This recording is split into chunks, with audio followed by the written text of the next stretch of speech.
السلام علیکم ورحمۃ اللہ وبرکاتہ۔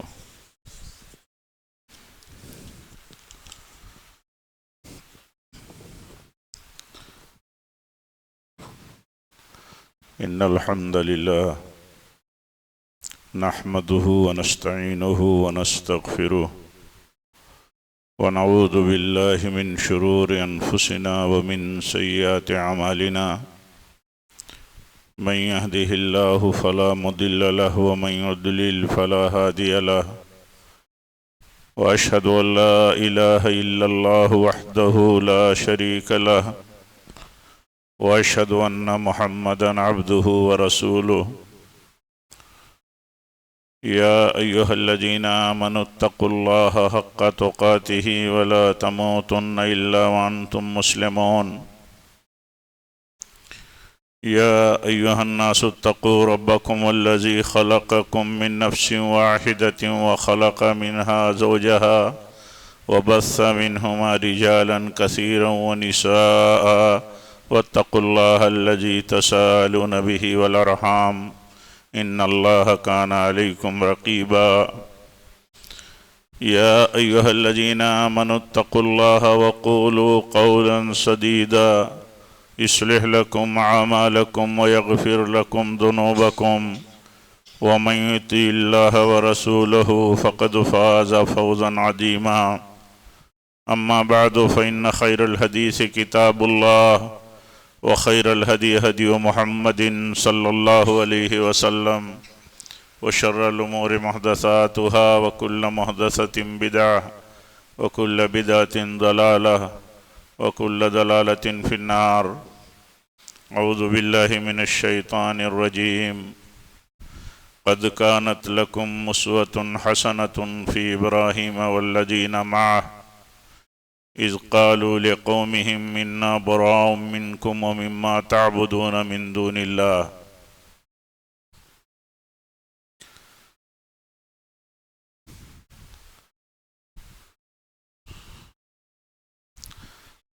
ضلع جمعیت اہل حدیث رتنا گیری کی سرپرستی میں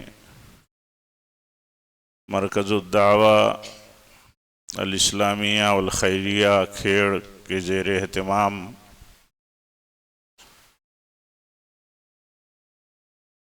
اس اجتماع میں شریک معزز دینی بھائیوں، اسلامی ماں اور بہنوں،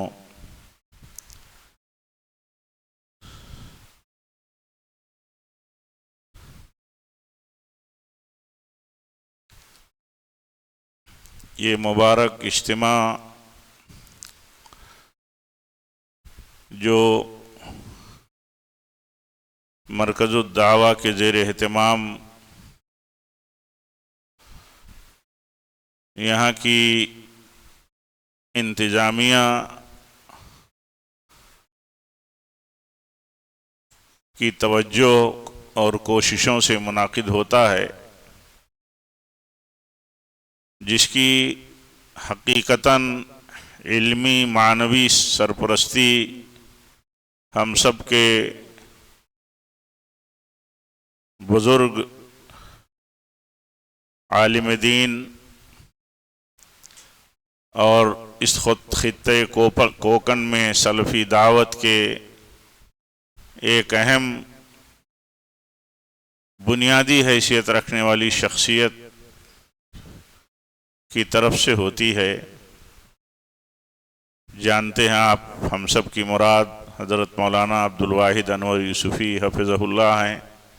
اللہ تعالیٰ آپ کا سایہ ہم سب پر، مرکز پر، خطے کوکن پر، صوبائی جمعیت اہل حدیث ممبئی کے اس پورے حلقے پر باقی رکھے، تادیر باقی رکھے، اور جب تک آپ رہیں، صحت و عافیت کے ساتھ رہیں۔ آپ کا وجود ہمارے لیے بہت غنیمت ہے۔ یہ بات کہے آگے گزر جانا اس اجتماع میں مناسب نہیں سمجھتا تھا، اس لیے میں نے یہ بات کہی تو مرکز کے جو ذمہ داران ہیں، مرکز کے جو اساتذہ ہیں، اسٹاف ہیں، جن کی صحیح معنوں میں حقیقی سرپرستی علمی، دعوتی، منہجی، سلفی فکر کی جو سرپرستی آپ کرتے ہیں، اللہ تعالیٰ سبھوں کی کوششوں میں اللہ تعالیٰ اخلاص دے اور قبول فرمائے، اور ہم سب کی آمد کو اور ہم سب کی حاضری کو، سارے حضرات و خواتین جو آج اجتماع میں شریک ہیں، سب کی حاضری کو اللہ تعالیٰ باعث سعادت و مغفرت بنائے۔ ابراہیم علیہ السلام کی سیرت طیبہ کے چند پہلوؤں پر کچھ ٹوٹی پھوٹی باتیں آپ کے سامنے رکھنی ہیں۔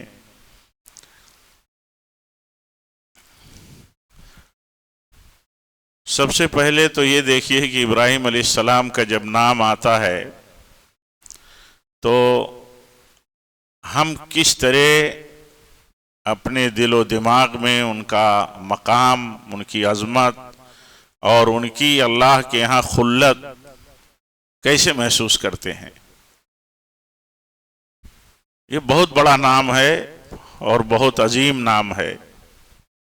اگر درجے اور ترتیب میں دیکھا جائے، اگر اس کا ذکر کرنا مناسب ہو، تو آپ دیکھیے کہ نبی اکرم صلی اللہ علیہ وسلم کے بعد اتنے بڑے انبیاء کرام کے سلسلے میں دوسرا سب سے بڑا جو نام ہے وہ ابراہیم علیہ السلام کا ہے۔ ابراہیم علیہ السلام کو جیسے آدم علیہ السلام کو ابو البشر کہا جاتا ہے، آپ ابو البشر الاول ہیں، ایسے ہی ابراہیم آپ کے بعد نوح علیہ السلام کو ابو البشر الثانی کہا جاتا ہے، تو ابراہیم علیہ السلام کو ابو الانبیاء کہا جاتا ہے۔ آپ ابو الانبیاء ہیں۔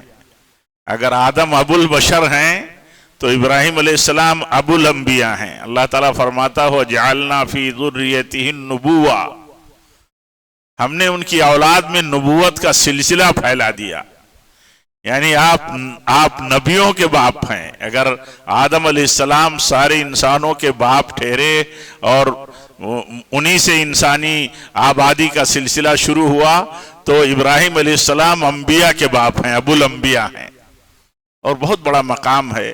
ابراہیم علیہ السلام کے مقام کے بارے میں دیکھیے، اللہ کے نبی صلی اللہ علیہ وسلم خود فرماتے ہیں کہ اللہ نے مجھے خلیل بنایا، اللہ نے مجھے اپنی خلت کے لیے منتخب کیا جیسے ابراہیم کو کیا۔ ابراہیم علیہ السلام کو خلیل بنایا، ایسا خلیل بنایا کہ دیکھیے جب ہم خلیل کا ذکر کر دیتے ہیں، خلیل اللہ کا، جبکہ دونوں کا درجہ خلت میں بہت بلند ہے، اور نبی صلی اللہ علیہ وسلم خلت میں اللہ تعالیٰ کے نزدیک سب سے بلند ہے، تو یہ خلت ایسی ہوئی، یعنی یہ درجہ اللہ تعالیٰ کے ہاں ایسا حاصل ہوا کہ جب خلیل اللہ کہہ دیا جائے تو ابراہیم علیہ السلام ہی مراد ہوتے ہیں۔ ہر ایک کے ذہن میں، ہر ایک کے دماغ میں خلیل اللہ جب کہہ دیا جائے تو نبی صلی اللہ علیہ وسلم نہیں، آپ ہی مراد ہوتے ہیں، ابراہیم علیہ السلام۔ اور یہ خلیل یا خلت کیا ہے، خلیل ہونا کیا ہے، یہ محبوب ہونا کیا ہے؟ اللہ جیسے سارے ایمان والوں سے اللہ محبت کرتا ہے، اس کی محبت عام ہے سارے ایمان والوں کے ساتھ، لیکن ابراہیم علیہ السلام کو خلیل بنایا، نبی صلی اللہ علیہ وسلم کو اپنا خلیل بنایا، اور ابراہیم علیہ السلام کی خلت کا حال یہ ہو گیا کہ سب کی زبان پر جب یہ نام آتا ہے کہ آپ خلیل ہیں تو آپ صلی اللہ علیہ وسلم یعنی ابراہیم علیہ السلام مراد ہوتے ہیں۔ تو یہ خلت جو ہے یہ بہت بلند درجہ ہے، محبت میں بہت بلند درجہ ہے۔ یہ بلند درجہ اللہ تعالیٰ نے عطا فرمایا ابراہیم علیہ السلام کو، نبی صلی اللہ علیہ وسلم کو۔ اسی لیے دیکھیے کہ جب اپنی محبت اور خلت کے لیے اللہ تعالیٰ نے ان دونوں اپنے عظیم بندوں کو چنا، تو دیکھیے روایت جاری کر دیا کہ کوئی نماز ایسی نہیں ہے جس میں واجب نہ کر دیا ہو ان کے اوپر درود نہ پڑھی جائے۔ اور جب کہا جاتا ہے کہ درود ہم پڑھتے ہیں تو کہتے ہیں وہ درود جو درود ابراہیمی ہے۔ تو درود ابراہیمی ہر نماز میں واجب ہو گئی۔ ایسی خلت اللہ تعالیٰ نے بخشی کہ کوئی نماز میرے لیے پڑھی جائے ہاں تو ابراہیم کے درود کے ساتھ وہ نماز پڑھی جائے۔ اتنا بڑا درجہ اللہ تعالیٰ نے دے دیا، اور یہ خلت جو بخش دی ابراہیم علیہ السلام کو، تو غور کیجئے کہ یہ چیز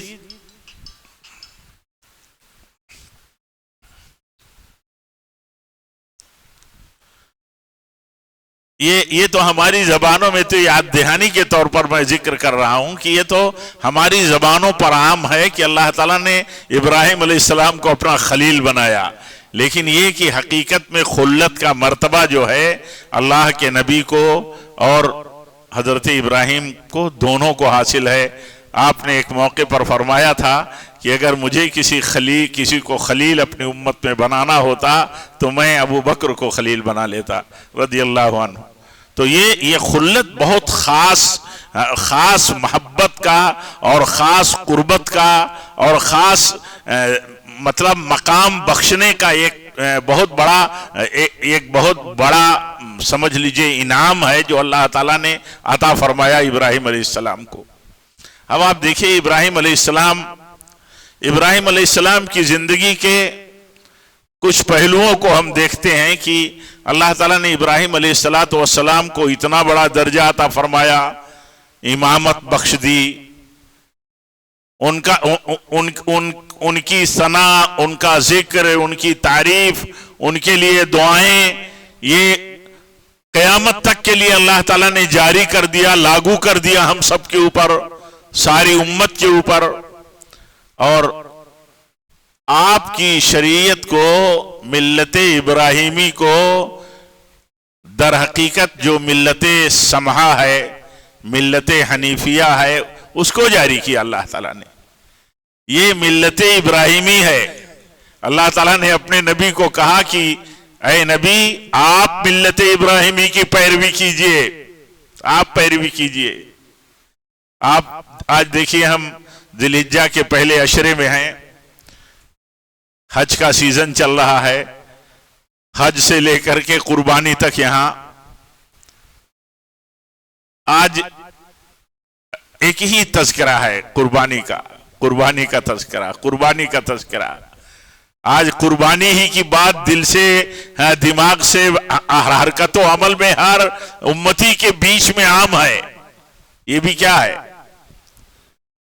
یہ اللہ تعالیٰ نے اپنی محبت کا اس طرح مظاہرہ کر دیا کہ ان کی قربانی کو قیامت تک کے لیے یادگار بنا دیا۔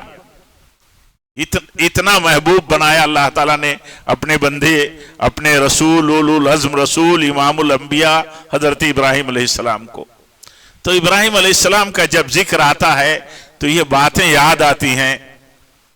دیکھیے ابراہیم علیہ السلام اللہ کی توحید کی دعوت میں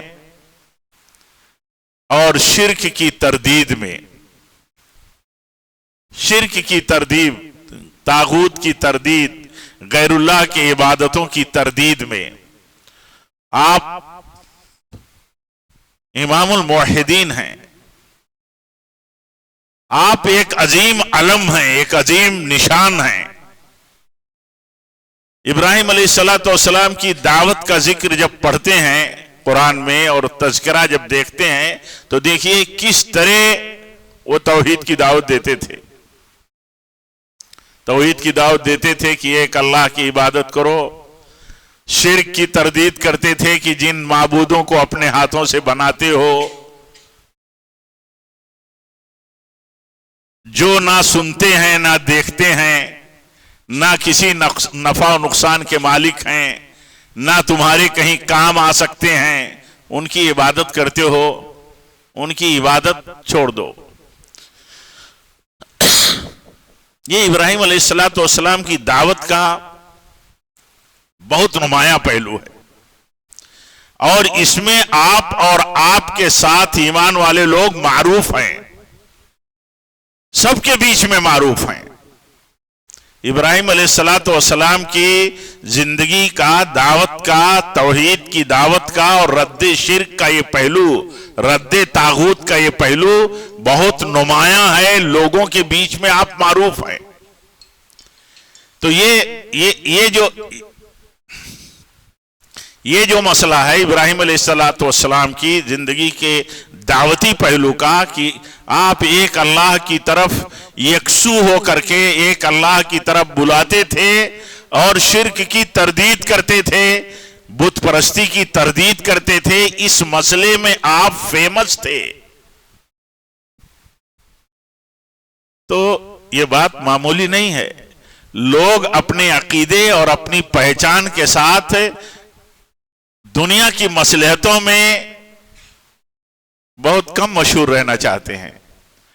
صحیح سمجھنے کے باوجود، صحیح ماننے کے باوجود، علم کے باوجود اکثر دیکھا جاتا ہے کہ لوگ اپنی شناخت کے ساتھ، اپنی پہچان کے ساتھ مشہور نہیں رہنا چاہتے۔ ابراہیم علیہ السلام اپنی دعوت، اپنی شناخت، اپنی توحید کی جو آپ کی محنت تھی، اس میں آپ سماج کے اندر مشہور تھے۔ لوگ آپ سے آپ کی توحید کی بات اور توحید کی دلیلوں کی گفتگوؤں سے مطلب کتراتے تھے۔ یہ صورتحال تھی۔ ایک آدمی جب علم اور دلیل اور عمل کی بنیادوں پر مضبوط ہوتا ہے اور دوسرے لوگ کمزور ہوتے ہیں تو سامنا کرنے سے کتراتے ہیں، بھاگتے ہیں۔ یہ صورتحال رہتی تھی بت پرست قوم کی۔ حضرت ابراہیم علیہ السلام کی بت پرست قوم کی صورتحال ایسی تھی کہ کتراتے تھے وہ۔ تو ابراہیم علیہ السلام اپنی دعوت میں معروف تھے۔ ایک پہلو ان کی زندگی کا یہ بہت اہم ہے کہ وہ اپنی دعوت میں معروف تھے اور ان کے طریقے کی پیروی کرنے کا حکم دیا گیا اور کہا گیا کہ امت محمدیہ کے لیے ابراہیم علیہ السلام اسوہ ہیں، ان کے اوپر ایمان رکھنے والے لوگ اسوہ ہیں۔ تو اس میں سبق یہ ہے اس پہلو میں کہ ابراہیم علیہ السلام جس طرح اپنی دعوت، اپنی شناخت کے ساتھ تھے، حق پر تھے، حق کی دعوت دیتے تھے، باطل سے لوگوں کو روکتے تھے، باطل کا رد کرتے تھے اور تبرہ کرتے تھے۔ تبرہ کرتے تھے۔ تبرہ کا مطلب گالی دینا نہیں ہے، تبرہ کا مطلب اظہار برات، ہم بری ہیں، ہمارا کوئی واسطہ نہیں، ہم اس سے بیزار ہیں، ہمیں نفرت ہے اس سے۔ یہ ان کی زندگی کا بہت نمایاں پہلو ہے اور ان کے اوپر ایمان لانے والوں کا۔ آج دیکھیے آدمی صحیح بات سمجھتا ہے، مانتا ہے، اور غلط بات بھی سمجھتا ہے اور مانتا ہے، لیکن صحیح کے ساتھ اپنی پہچان قائم رکھنا اور قائم بنانا، اور اسی طرح غلط کو غلط کہنا اور غلط کا رد کرنا، یہ دونوں میں آدمی پہلو تہی کرتا ہے۔ اکثر جاننے والوں کی بات میں کر رہا ہوں، اکثر جاننے والے پہلو تہی کرتے ہیں، کنارہ کشی کرتے ہیں۔ کوئی ضروری ہے کہ ہم اپنی پہچان کے ساتھ رہیں؟ اپنی پہچان کے ساتھ رہنا یہ اصل ہے۔ اگر اپنی پہچان کے ساتھ نہیں رہیں گے تو خلط ملط ہو جائیں گے، شناخت قائم نہیں ہوگی، اور جس سچائی کے ماننے والے ہیں اور جس سچائی پر عمل کرنے والے ہیں، اگر کھلم کھلا اظہار کے ساتھ وہ چیز نہیں ہو تو اس کا فائدہ محدود ہو جاتا ہے اور وہ مصلحتوں کی شکل میں چلا جا سکتا ہے۔ تو یہ اس کو دیکھنا ضروری ہے کہ ابراہیم علیہ السلام کا دیکھیے کیا طریقہ تھا۔ کہتے ہیں کہ ہم اللہ کے سوا جو تم غیر اللہ کی عبادت کرتے ہو تو تم سے بھی ہم برات کا اظہار کرتے ہیں اور جن کی تم پوجا کرتے ہو عبادت کرتے ہو ان سے بھی ہم برات کا اظہار کرتے ہیں۔ اس کو سمجھیے، اس کو سمجھنے کی ضرورت ہے ہم سب کو کہ جو چیز غلط ہے اس سے دوری بنانا، اس سے برات ظاہر کرنا، اس کو غلط کہنا اور غلط باتوں پر عمل کرنے والوں سے تبرہ کرنا۔ تبرہ کا مطلب اظہار برات ہے کہ بھئی ہم اور آپ، ہمارا اور آپ کا معاملہ بالکل الگ تھلگ ہے، بالکل الگ تھلگ ہے، ہمارا اور آپ کا معاملہ بالکل الگ تھلگ ہے۔ تو یہ الگ تھلگ اپنے آپ کو کر کے سماج میں ایک موحد اور امام الموحدین کی حیثیت سے زندگی گزارنا اور اسی طرح شرک اور شرک سے برات کا اعلان کرنا، جن کی عبادت اور بھکتی ہوتی ہے ان سے برات کا اور بیزاری کا اعلان کرنا، یہ ابراہیم علیہ السلام کا وہ اسوہ ہے جس اسوہ کو اختیار کرنے کا اللہ تعالیٰ نے حکم دیا اپنے نبی کو اور ہم سب کو حکم دیا ہے۔ ایک ان کی سیرت کا یہ بہت نمایاں پہلو ہے جس کے بارے میں دیکھیے کثرت کے ساتھ اللہ تعالیٰ نے کئی صورتوں میں کثرت کے ساتھ اللہ تعالیٰ نے ذکر کیا ہے۔ تو ایک تو یہ ہے، اس میں اصل سبق یہی ہے کہ ہم جس سچائی کو مانتے ہیں، جس سچائی کو ہم دل سے تسلیم کرتے ہیں، اس سچائی پر پہچان کے ساتھ قائم رہنا اور لوگوں کے بیچ میں معروف رہنا کہ لوگ جانیں، اور اس کے مقابل میں، اس سچائی کے مقابل میں جو حق ہے، حق کے مقابل میں جو باطل ہے، اس کے تعلق سے اپنا اسٹینڈ کلیئر رکھنا، اپنی پوزیشن صاف رکھنا، اپنا موقف صاف رکھنا، یہ ابراہیم علیہ السلام کے سیرت کے اس پہلو کا جو بہت نمایاں ہے ہمارے لیے سبق ہے۔ کتنے لوگ، ہم میں کتنے لوگ ہیں جو سلفیت سے بدکتے ہیں، اہل حدیثیت سے بدکتے ہیں، اہل حدیثوں کی جو خوبیاں ہیں، صفات ہیں، جو اصل اسلام اور سنت کی ہیں، ان سے آدمی کتنا دوری بناتا ہے، اور باتیں اور عمل کی زندگی میں اس کا طریقہ یہ ہوتا ہے کہ وہ ابراہیم علیہ السلام کے ساتھ اس کا رشتہ، اس کا عمل بہت ساری بنیادوں سے جڑا ہوا ہے، لیکن وہ یہ نہیں سمجھتا کہ حقیقت میں ابراہیم علیہ السلام سے جب ہمارا رشتہ جڑا ہے تو ابراہیم علیہ السلام کون ہے ہمارے لیے؟ کون ہے ہمارے لیے ابراہیم علیہ السلام؟ ابراہیم علیہ السلام اپنی زبان سے توحید کی دعوت دیتے تھے، اپنے دل سے توحید کو تسلیم کرتے تھے، اپنی زبان سے دعوت دیتے تھے۔ ایک موقع ایسا بھی آ گیا کہ اپنے ہاتھ سے انہوں نے اللہ تعالیٰ کی توحید اور طاغوت کی بے بسی، غیر اللہ کی بے بسی، جن کو معبود بنا کر کے پوری قوم نے رکھا تھا، وہ بے بسی بھی انہوں نے اللہ تعالیٰ کے حکم سے، اللہ تعالیٰ کی مرضی سے انہوں نے ایسا بھی کر ڈالا۔ تو ابراہیم علیہ السلام کی زندگی کے پہلوؤں میں یہ پہلو کی وہ پہچانے جاتے تھے۔ دیکھیے اس موقع پر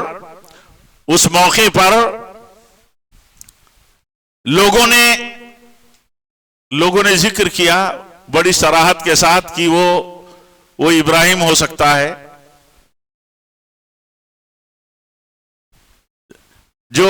جس کا موقف یہ ہے۔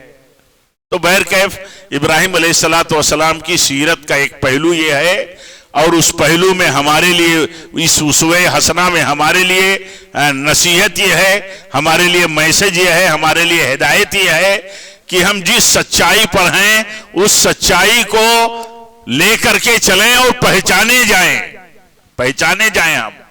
اگر ہم کہیں کسی امام کی تقلید کے واجب ہونے کا رد کرتے ہیں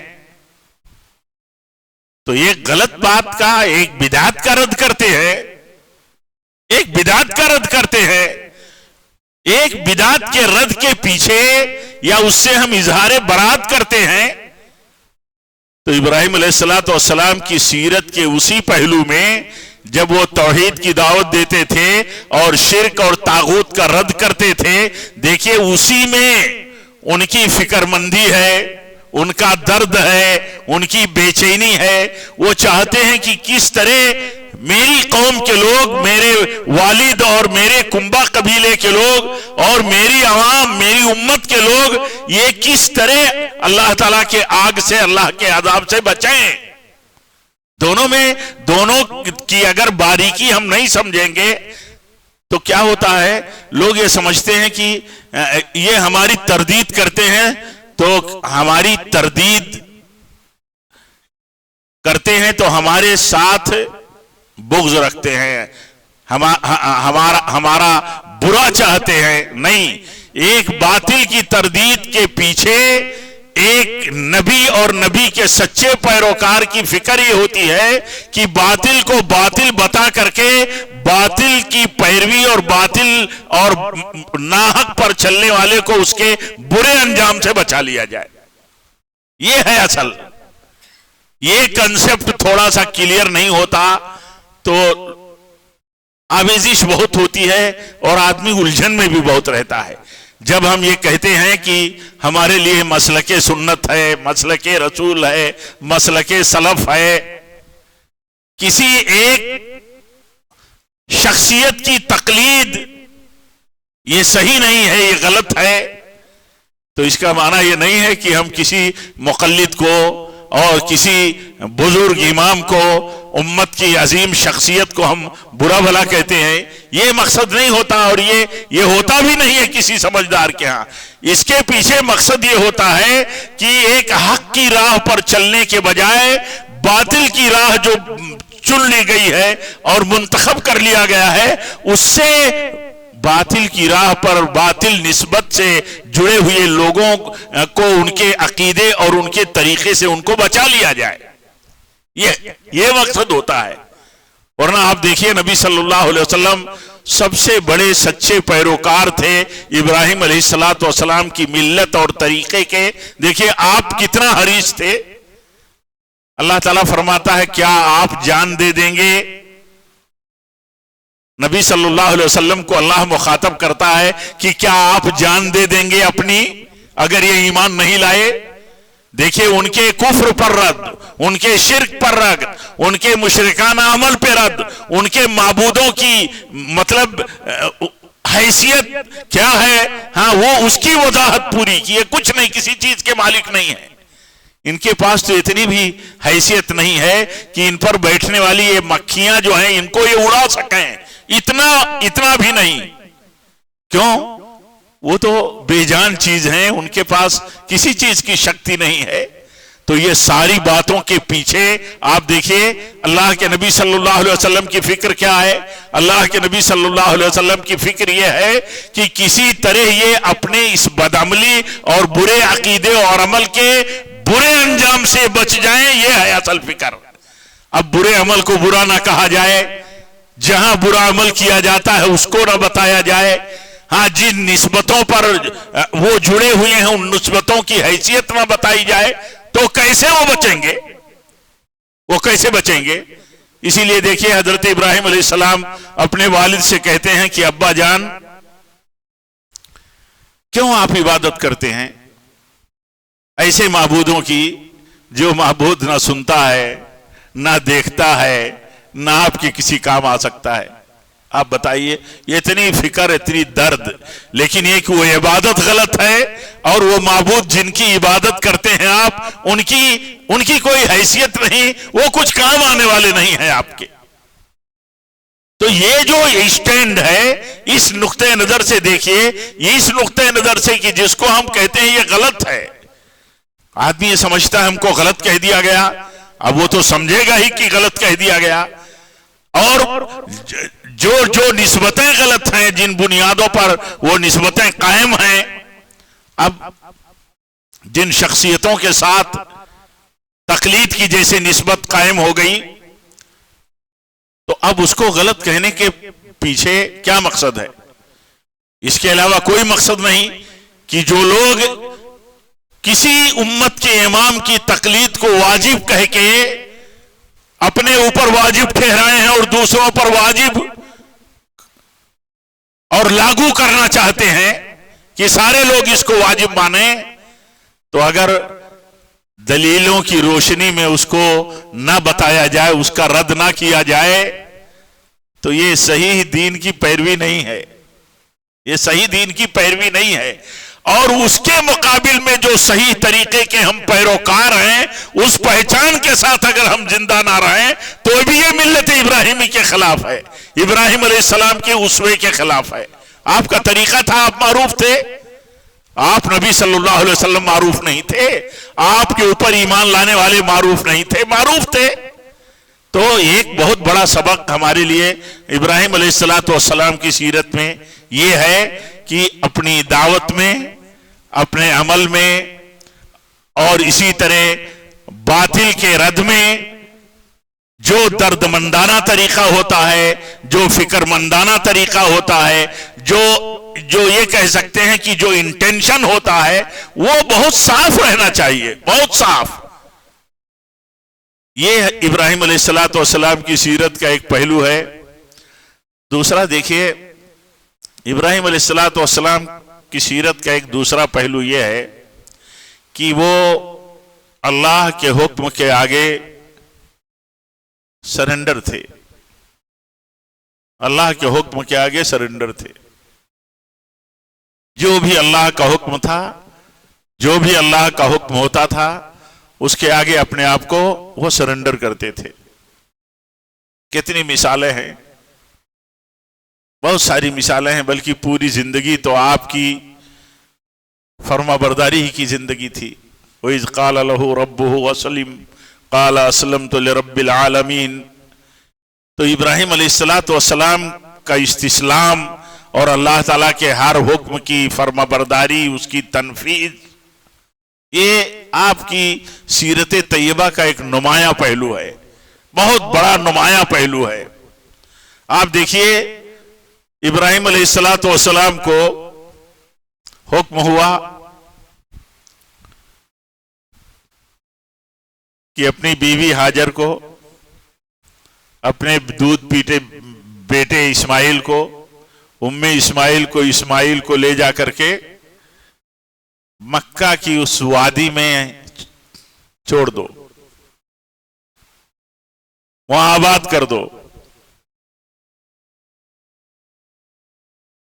جہاں نہ کوئی زندگی کا سورس ہے، نہ کوئی زندگی کے مطلب وسیلے ہیں، نہ کوئی ہریالی ہے، نہ پانی ہے، کچھ نہیں، بس پہاڑیوں کے بیچ میں ایک دامن ہے جہاں آج کنواں ہے زمزم کا، اور جس کے بغل میں آج کعبہ ہے۔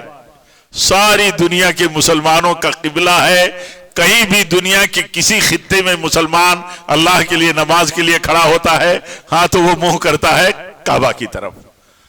یہ کعبہ بنانے سے پہلے وہی جہاں زمزم کا کنواں ہے، وہیں حکم ہوا کہ چھوڑ دو، تو لا کر کے چھوڑ دیا۔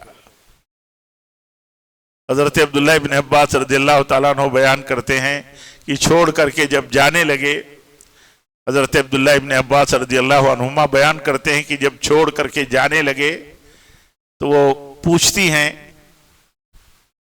کہ ہمیں یہاں چھوڑ کر کے جا رہے ہیں، ہمیں یہاں چھوڑ کر کے جا رہے ہیں، ہم یہاں کیسے رہیں گے؟ یہاں تو کوئی نہیں ہے، کوئی آبادی نہیں، بلکہ خطرات ہی ہیں۔ نہیں کچھ بول رہے ہیں حضرت ابراہیم علیہ السلام، پھر وہ کہتی ہیں کیا یہ اللہ کا حکم ہے؟ کہتی ہیں کیا یہ اللہ کا حکم ہے؟ تو ابراہیم علیہ السلام کہتے ہیں ہاں یہ اللہ کا حکم ہے کہ میں یہاں تم دونوں کو چھوڑ دوں۔ تو کہتی ہیں اللہ کا حکم ہے تو اللہ ہمیں ضائع نہیں کرے گا۔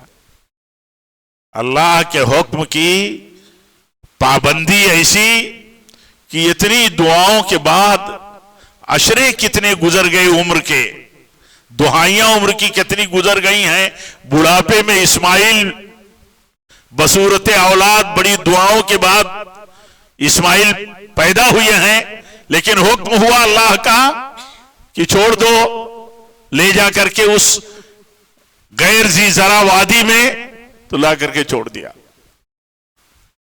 اور دیکھیے سبق ہے یہاں کہ اللہ کا حکم جب ہو اور حکم پر عمل درآمد کے لیے کوئی شکل کوئی فائدہ نظر آنے کے بجائے خطرے نظر آتے ہوں، خطرے،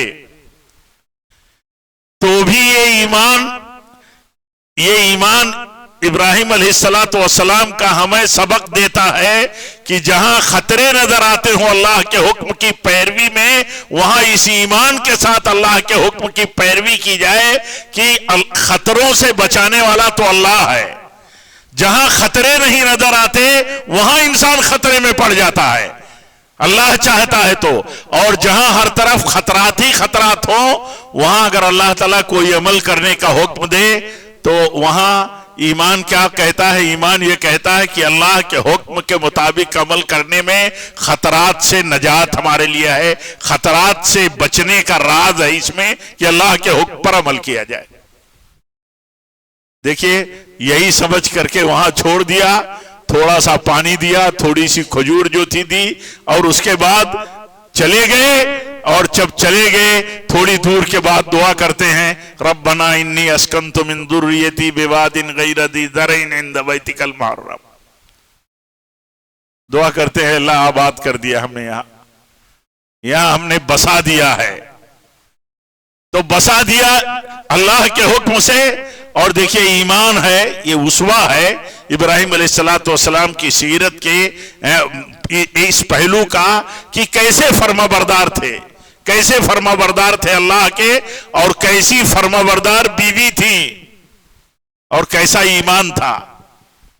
یہ ہمیں سبق دیتا ہے ہر طرح کے خطرات کے حالات میں، ہر طرح کے ماحول میں، کہ ایک ایمان والا جب یہ پڑھتا ہے ابراہیم علیہ السلام کی سیرت کو، اور پڑھتا ہے کہ ہمیں ابراہیم علیہ السلام کی سیرت کو اسوہ بنانا چاہیے، نمونہ بنانا چاہیے، تو ابراہیم علیہ السلام کی سیرت کا ایک نمایاں پہلو یہ ہے کہ اللہ کے حکم کی فرمانبرداری کے وقت اگر ہمارے سامنے چاروں طرف سے خطرات نظر آتے ہوں تب بھی ہمیں اللہ کے حکم کی فرمانبرداری کرنی ہے، یہ سمجھ کر کے اس ایمان کے ساتھ کہ اللہ تعالی ہمارے لیے کافی ہے اور وہی حفاظت کرنے والا ہے۔ یہ دیکھیے یہ پہلو کہاں کتنا ہمارے ذہن میں رہتا ہے، کہاں کتنا ہمارے ذہن میں یہ پہلو رہتا ہے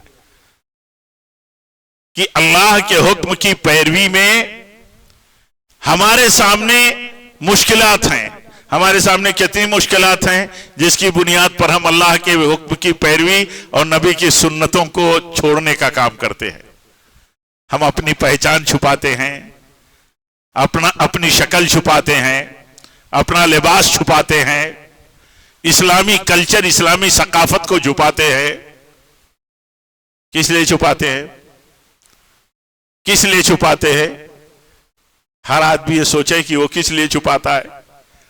اگر چھپاتا ہے ہمارا کوئی بھائی، ہماری کوئی بہن اگر چھپاتی ہیں تو وہ سوچیں کہ اسلامی پہچان کے ساتھ، اللہ کے اوپر ایمان کے ساتھ ہم اپنی پہچان کے ساتھ کیوں نہیں زندہ رہتے؟ اس لیے کہ کہیں نہ کہیں نقصان ہے، کہیں نہ کہیں خطرہ ہے، دماغ میں ایسی کوئی چیز بیٹھی ہوئی ہے۔ تو یہاں ابراہیم علیہ السلام اور ان کے اہل اور ان کے اوپر ایمان لانے والے کی زندگی میں نمونہ ہے کہ دیکھیے کتنا پختہ ایمان تھا، کتنا پختہ ایمان تھا ہاجرہ کا، کہ کہتی ہیں اللہ کا حکم ہے اور یہاں ہمیں اللہ کے حکم سے چھوڑ کر کے آپ جاتے ہیں تو اللہ ہمیں ضائع نہیں کرے گا۔ چھوٹے چھوٹے مسئلوں میں انسان اپنے عقیدے کو، اپنے ایمان کو بھلا دیتا ہے، کمزور پڑ جاتا ہے، جبکہ یہی سبق ہمارے لیے ملت ابراہیمی میں ہے، اور وہی سبق تو آپ صلی اللہ علیہ وسلم کی سیرت میں اور آپ کے عقیدے میں ہے۔ یہی حضرت عبداللہ ابن عباس رضی اللہ عنہما جن کا ذکر کیا گیا، یہ بہت چھوٹی عمر کے تھے، یہ آپ کے چچے زاد بھائی تھے۔